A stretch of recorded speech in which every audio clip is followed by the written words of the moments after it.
ସତରେ ମଣିଷ ବହୁତ ଅଜବ ହୋଇଥାଏ,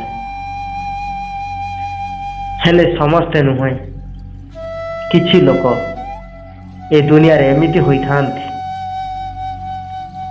ତାଙ୍କ ପାଖରେ କିଛି କହିବାକୁ ବହୁତ ଡର ଲାଗିଥାଏ। କାରଣ ସେମାନେ ଏମିତି ବ୍ୟକ୍ତି ହୋଇଥାନ୍ତି, ତମ ପାଖରେ ଯଦି ଅନ୍ୟର କଥା କହିଥାନ୍ତି, ନିତ୍ୟାନ୍ତ ଅନ୍ୟର ପାଖରେ ତୁମର କଥା ବି କହିଥାନ୍ତି।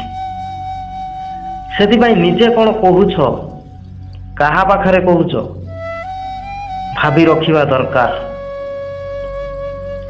ଆଉ ସମସ୍ତଙ୍କ ପାଖରେ ସବୁ କଥା ସେୟାର କର ନାହିଁ।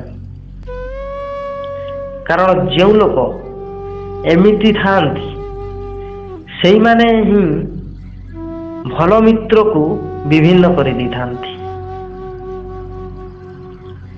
ସେହି ପ୍ରକାର ଲୋକମାନଙ୍କ ଠାରୁ ନିତାନ୍ତ ଦୂରେଇବା ପାଇଁ ଚେଷ୍ଟା କରନ୍ତୁ।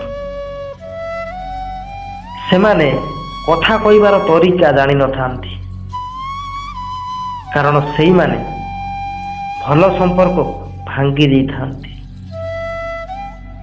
ସେଥିପାଇଁ କୁହାଯାଏ, ମଣିଷ ଜନ୍ମର 3 ବର୍ଷ ପରେ କଥା କହିବା ଶିଖିଥାଏ। ହେଲେ କ'ଣ କହିବ, କାହା ପାଖରେ କହିବ, ଶିଖିବା ପାଇଁ ସାରା ଜୀବନ ଚାଲି ଯାଇଥାଏ।